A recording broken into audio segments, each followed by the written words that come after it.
Good evening and welcome to the Man United Agenda. I'm joined by CALLULA and Rebel, and we'll be discussing all the latest topics regarding Manchester United.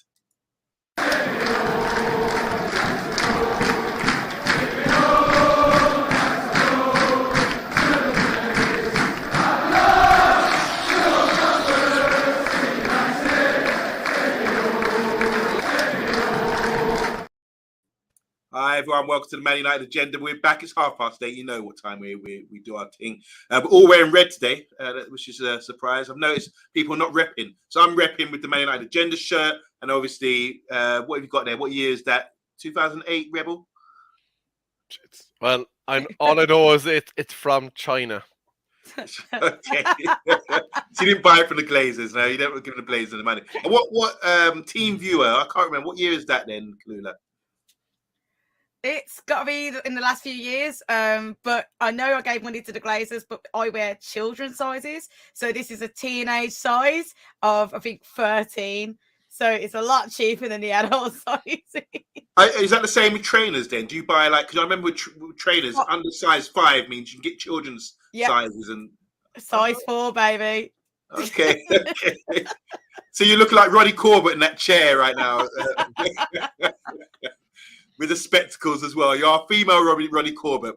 How tall are you, CALLULA? Just for... listen, I'm 5'1.5 inches, and I can get on all the rides at Alton Towers. So it's fine. CALLULA, can you do the Dr. Evil?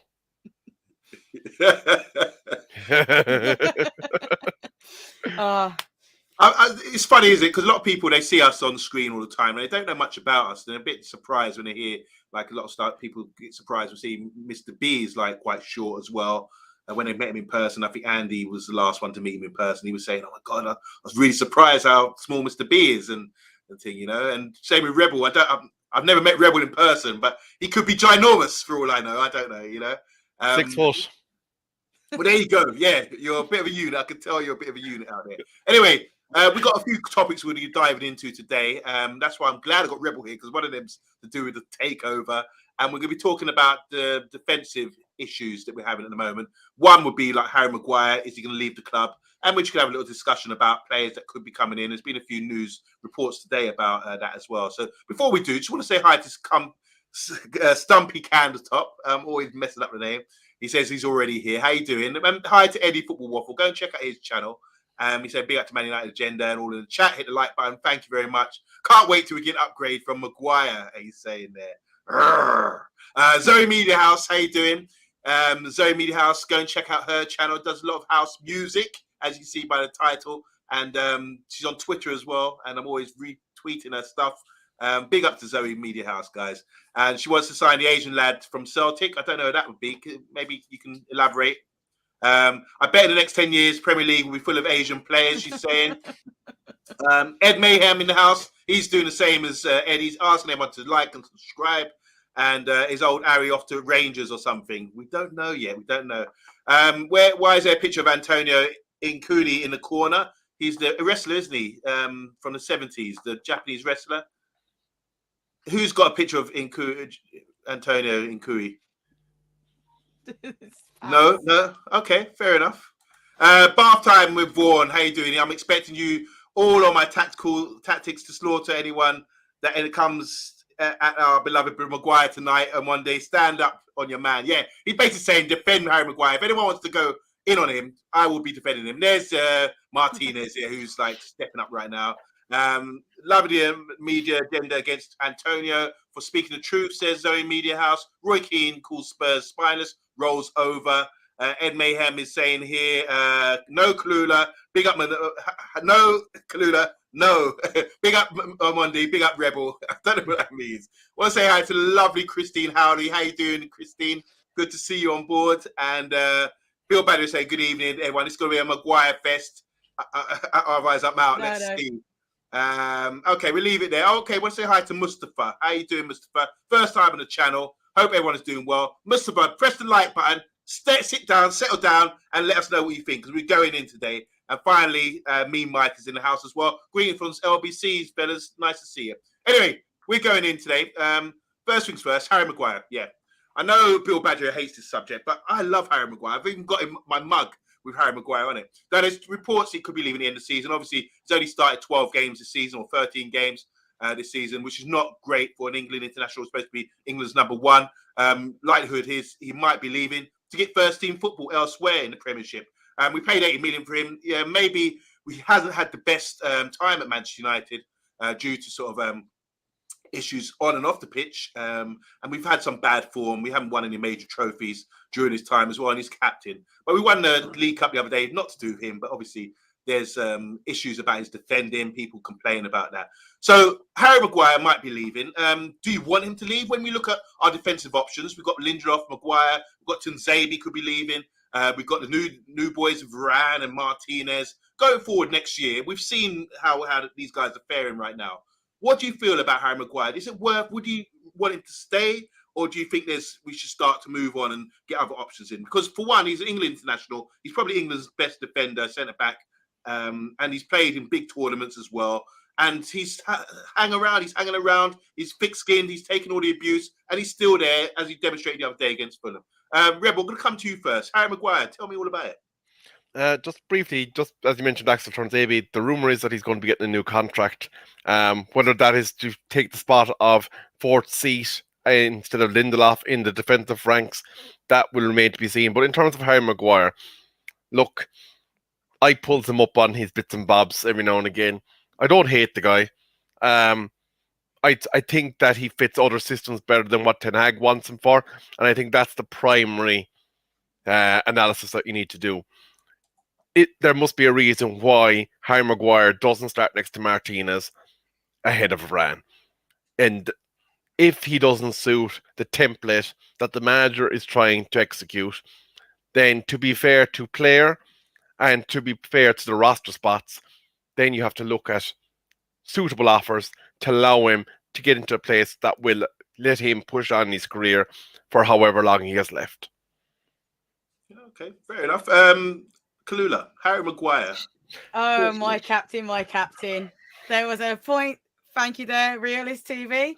What I will say is that Maguire was, there's always this thing I say about a few players that they were doing well when we weren't doing the best. And the bars changed with it. There were times when Maguire was there, Senor Cement Head, and he did what he did best, which is at the forehead of literally could have saved the streets of the UK. Cement Head and Tarmac Head. But for now, I think it's time for him to leave. He did improve a bit after the World Cup, and I'm going to give him his dues there. I will. But when it comes to who's come into the team, I don't think the play style's there. I don't think that he's in the right place. I actually do think he would be more suited to go into West Ham or going somewhere else. I don't think his career's over. I just feel like at this moment, he's done what he did for us, and it is time to leave. When it comes to the England team, I'll never be shocked to see him in it. That format is completely different. I won't compare the England team format to what we want to do, but the way we've changed, he isn't fitting in. I want to feel for him, but unfortunately, the time at the moment is that we need young blood in, and he's had his time, and there's nothing wrong with doing that whole retirement and going somewhere else. Okay, so my take on this is that I think Harry, when we look at Ten Hag, what he wants, that's the most important thing, what he wants from a defender. I think Martinez is the guy. He's a ball-playing defender, good under pressure. He can play passes, long, short, between the lines, that kind of thing, and they're very talented as well and very aggressive. I think Maguire is kind of a ball-playing defender. He can carry the ball. He can ping the ball. It's just, I think maybe he gets caught because people blame him for being slow and they can't forgive him for the mistakes that he's had in the past. And I think if he had time and if he maybe settled on a squad rotation thing, he's played, like I said, he's played 13 games this season. If he settles on a squad rotation, going into a Champions League season, hopefully next season, I wouldn't mind having him around. I haven't given up on him just yet. I still think he's got ability to come in and do a good job, as he proved the other day. 19 in the comments. What do you guys think? Just going to say hi to Mustafa. He's saying he's a United fan from Turkey. And I know one of the guys we're talking about, the South Korean centre-back at Napoli, he came from Fenerbahce, so maybe you've seen him out there. Rebel, you were saying? Can I just say one thing? This badge right here has broken many a player. They looked fantastic before they arrived. They put on the shirt and the weight of expectation and pressure made him crumble. I'm not saying that's what happened to Harry Maguire, and I'm not saying he's the biggest problem at Manchester United. There are other players that look like they've crumbled under the pressure of playing for this shirt, and they won't be the last. In terms of Gareth Southgate, I just want to say, if we try to understand the logic of Gareth Southgate, we could be here until next year because you can't understand what's going on in that man's head. Southgate. I mean, he was a Premiership manager for a period of time. He didn't really do. He wasn't very successful, was he? So even though he's doing well as a yes man at England, 2 big tournaments he's had with Euros and the World Cup as well, twice over. I do think I don't rate him as a proper manager. You know, there's not many good English managers out there, is there, CALLULA, at the moment? It's a really difficult feat of strength, and I understand why no one wants to take the job. The pressure is on you because no matter how bad we've been for so many years, everyone still thinks you need to be magnificent if you're the England manager. So no, and we could lose for the next 100 years. As soon as you're England manager, you're up here. That's the problem because you're England, and a lot of people aren't being realistic with the players in which we have. And I do feel like I look at certain people and I think it's kind of like taking Prime Minister for me. It's just a job. Do you really want it? Do you really want to be like a police commissioner? But I will say with Southgate, some of the things that have shocked me is his lack of subs. I'd really want to get in his brain. I want to see what's there. Is it going to be like silk? And is it going to be Saturn, or is it going to be like mud everywhere? I just want to know what's going on in there because I look at the decision making. I'm thinking maybe I'm in the twilight zone. I don't understand him at all. Southgate is the guy who brought Maguire into the squad and started playing him as a regular.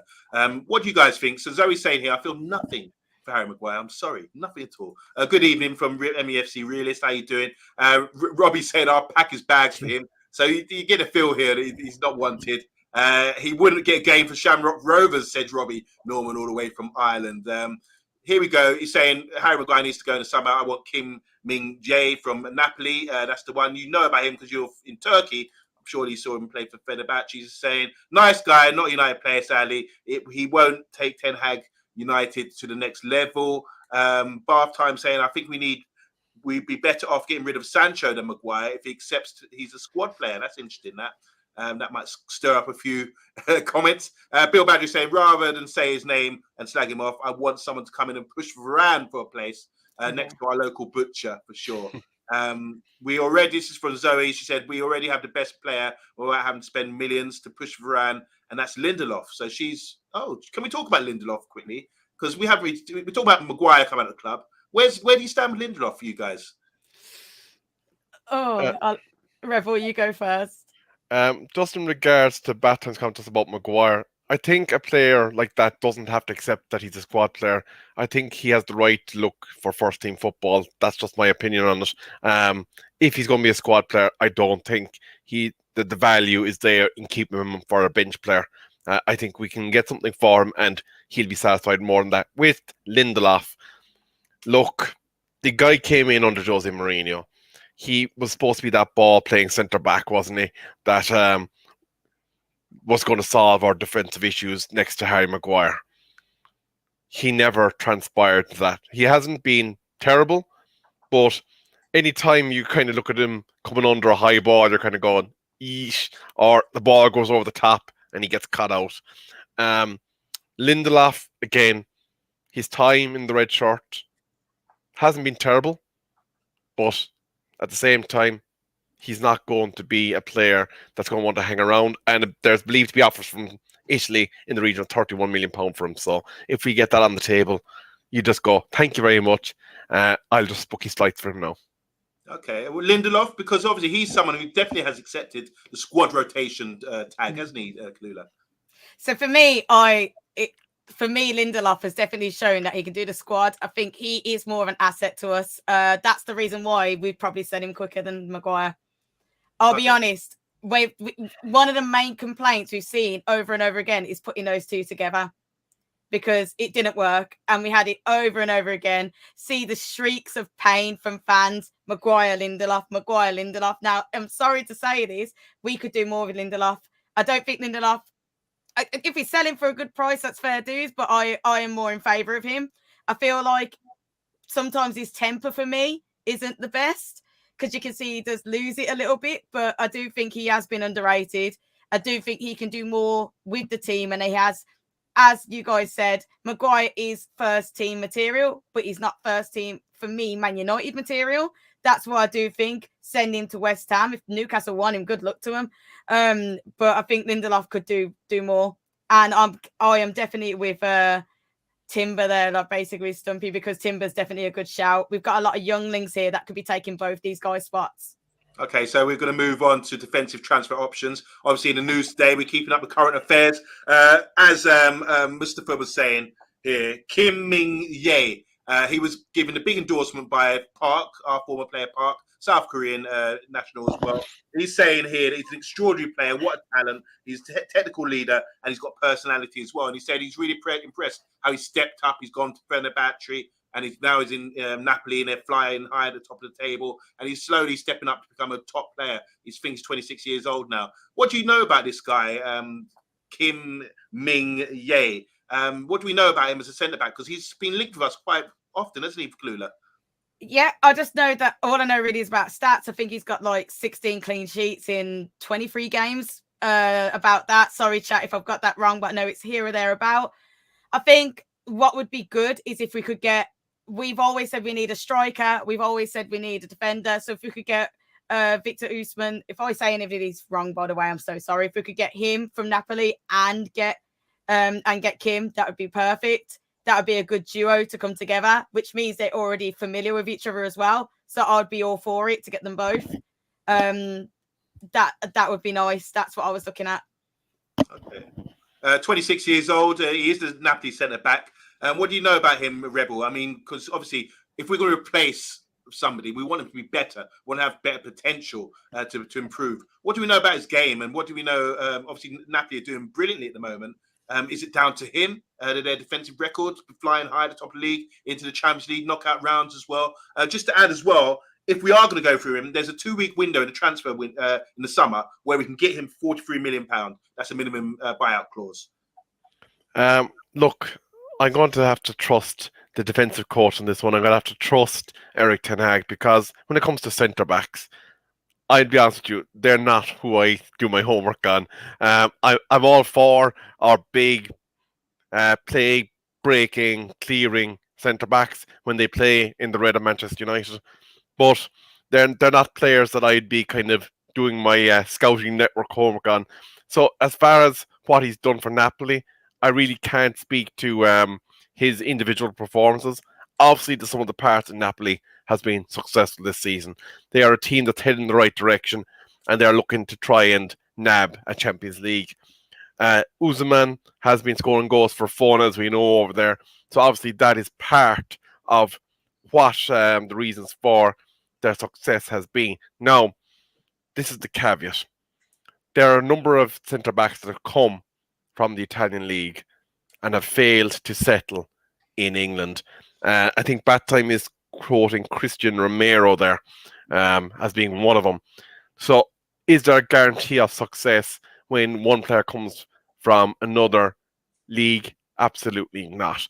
But what I would be looking for is whether or not any player that comes in has got the seal of approval of the gaffer.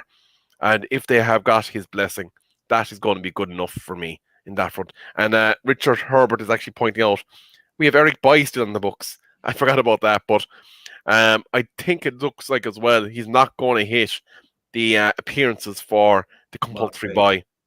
Yeah, true. Can we just talk about this guy as well? It's my brother Zico. He's saying Tunzebi would like to see him get a run in the team. He's been saying that for about 16 years now. It seems that long. I mean, he really liked Tunzebi as a player. He just can't understand why he can't get in a team or can't hold down a regular place. Do you think his time's over, Tunzebi? Can we write him off now? As a youth, he was obviously much coveted. He was one of the main two centre-backs that came up through the youth system, and that won a lot, actually, if I remember correctly, as they came up through the ranks. The problem with Axel, unfortunately, is that injury profile seems to have stunted his development somewhat. There is a player in there, but I struggle to see the benefit of keeping a large volume of players that would be more on the physio table than they would be on our pitch.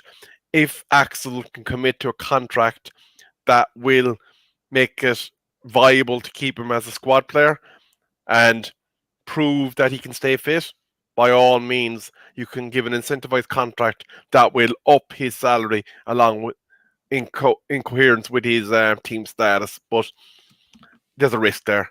I'd actually keep Maguire before I'd keep Lindelof and Turnzaby simply because of Axel's injury profile. Just to add here, before we move on to the other transfer target, Barthelme saying here, are we linked with left or right-footed centre-backs? We know Ten Hag will always have a lefty and a righty, so for whatever foot they are. And these guys, are these guys linked with, talking about the guys we were talking about? So the South Korean guy is right-footed, and the next guy we're talking about is Axel Desai from Monaco. He's right-footed as well. So there's two, probably for Varane. This is a replacement for Varane, quite possibly. Monaco, 25 years old. He came from Reims. He's been there since 2020, 6'3", big, imposing defender, wins his headers, wins his interceptions. He's big and strong. He's fast as well. I don't see him coming as a first-team player. He's 25 years old now.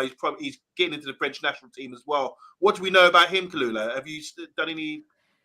All I know is that he's a target that we could get easier. I think that basically he's with Monaco 2025. That's all I know. I haven't seen much. One of the things I was going to do is watch him in the French team to see if he is a viable option. One of the things is I've been looking at a lot of younger players because I think that's where we need to go with our defense. I'm not saying that 25 is old, by the way, anyone in the chat. I'm not saying that they're old. It just wasn't a target. I understand, but it wasn't someone I was looking at. Okay, fair enough. So I think 25 is a good age for a centre back. Someone like who's 19, 20 years old, I wouldn't trust him. By the way, there's a left-footed centre back at Everton who's on loan at PSV at the moment in Holland. I forget his name now, but he's tall, 6'3", 6'5". No, probably about 6'5", 6'6". And he's killing it in PSV right now. Really highly rated English young centre back. Braithwaite, I think his name is, something like that. Don't know if you guys know about him. But yeah, what do you think about this Monaco being linked with him? £44 million, Rebel. I get a bit like Callula. I have no idea about the player. What I am surprised with is that we aren't drawing up a shortlist of left-footed centre backs, because at the moment the backup to Martinez is Luke Shaw. And if we want Luke Shaw to progress on left wing, then we're going to have to bring in someone. However, if we're saying, okay, Luke, your role now is going to be the backup to Martinez at left back, then we need to give somebody else the opportunity to establish themselves as the first choice wing back. Yeah, sorry, Cluedo. What are you pointing at? This one? I'm pointing at Bill. Bill, because the guy I'm watching is Timber. That's Timber. That for summer. Because he can do centre back and right back. And he's got a good connection with Ajax with Ten Hag. I think that is someone that for me is someone I really want at the moment. So the one question I'd have on that front now, obviously height isn't everything. However, I would fear for us defensively if we have so many more technical, smaller players that when we're defending set pieces, that we don't have sufficient big men to take on those big bruisers. So while Timber would be a great addition, I think we do need to make sure then that we balance it either by having some size next to Casemiro or some size elsewhere in the pitch that we can offset it for the set pieces. Just a couple of comments here. Barthelme saying a bit wary of Martinez and Lindelof as a partnership, because Lindelof isn't great at aerial duels, and at some point Martinez will be done by a big striker, as you were just saying, Rebel. Mustafa's saying here, what about Josko Garvio from Red Bull? He said Real Madrid, Man City and Liverpool are interested in him. He's left-footed as well, and he's been proven in the World Cup. He was fantastic. He's playing really well for Red Bull. He's highly touted, and he's young, Callula. He fits your category. Just to add to Martha, I'm saying Guevara would Gavio, sorry, would be in direct competition with Martinez because he's left-footed, and I'm not sure that's the best use of our funds for a player of that quality. Brilliant comment there. Eddie saying, make sure you hit the like button. There's 18 watching right now. Do that for us, please. Zico saying, David Carmo is a left-footed centre-back from FC Porto. He's only 23 and 6'5". He's quality. What do you know about Portugal centre-backs, Callula? You were talking earlier about, is it... no, I was talking about Silva from Benfica. Yeah. So that was me talking about him but I know he's got I think it's like 100 mil euro like release clause. I was just looking more into it, so I'm not looking like we're going to get him, but I think he's only 19 years old. So what's up? Oh no, just there's an old guy here. Woodlands. Oh, okay. Oh yeah, there you go. Perfect. There's two brothers at Woodlands, one right-footed centre-back and one left-footed one. This left-footed one, he's been touted here saying he's a left-footed centre-back playing at Woodlands FC. He's always injury-prone though, and harsh feeds. At the moment. But he does. He's a big bully though. He's a big bully, and he does play the ball nicely on the floor and really talented in that respect. So yeah, I like him. He's worthy. But maybe a bit past it. 37 now, Zico. Time's up. Anyway, we're going to move on. Fring Fong is the right back. Ronald Koeman came out and dissed him, by the way. He said that he's not good defensively. So I know we've been talking about a right back going forward. And going forward, he's brilliant. But defensively, we've been exposed. Ronald Koeman is really, I have to rate that guy. Great player, good manager as well. He's saying defensively, he's getting exposed too much. He's not good enough. So maybe that's a warning sign for us. Question for Callula here. Any questions, guys, from the panel? Callula, who's your first choice striker for Man United if the Qataris take over? Harry Kane or Victor Osimhen? Do you want to answer that, Callula? Yeah, 100%. Osimhen for me, I think it would be brilliant to get him. I think he'd fit in more with the team. I know a lot of people are maybe pro Harry Kane, but you know, and this is nothing to do with my opinion of Spurs, by the way, because everyone knows I don't like Spurs. Who does? But either way, sorry, Spurs fans. I feel like how much are we going to get from Harry Kane now? And with the gameplay that he's got at Spurs, I just don't think it'd be a fit. And because of him getting how many goals he's gotten, and because of how his career has developed without trophies, he's too expensive and he's not worth it. And I just don't know what his lifeline's going to be. And for me, it's Osimhen all the way. And if we can get Kim as well at the same time, perfecto. So that's my answer. Rebel Bill Baggio saying here, are there any defenders in the UK worth poaching people? Do you know any defenders that you looked at, even in the Premiership, that you think would be a good fit for Man U? I'm just thinking back through the if we're talking about the UK as in English players or Welsh players, there's not many that are really sticking out the lights. You know, there's good system players that when they're next to other people, they play together because they complement each other. But I'm not sure in terms of singularity is there players that I would want to bring into the Manchester United team, at least not that are currently I suppose at the top level. There's a number of young players at Manchester United that I do want to see, and that is the likes of Ethan Laird and Alvaro Fernandez, maybe having to cut off some of those wing-back positions next season, but maybe Ten Hag will deem it's a season too soon for him. But in terms of the back line, I think what we need to look at is players that fit and complement each other in a Ten Hag system. Okay, so Emma's saying here we should look at relegated teams possibly going down this year as maybe sort of snapping up some of their players. And Bath Times here saying for a right back, please can we target someone that can invert effectively? We've got one fullback at the club that can do it, and look what happens when Arsenal when they got one. That's with Shevchenko, the left back from Man City. So that's the way to going forward in the fullback positions. Guys, any more questions before we sign out? We are going to sign out very quickly. Oh no, here we go. This had to come. Bath Times saying he'd still take Tyrone Mings as backup to Martinez. I don't know.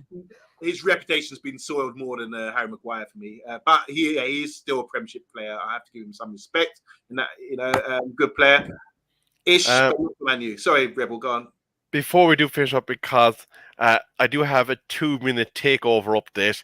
The Glazers today have been accused of playing high-stakes poker with the fate of Manchester United Football Club because they've circulated stories once again that Joel and Avram Glazer are having doubts about the sale of Manchester United because they can't make up their mind whether they want to continue absolutely suffocating the lifeblood out of Manchester United Football Club and pocketing the money, or whether they'll take that nice offer that's on the table from one of the bidders in order to leave Manchester United Football Club.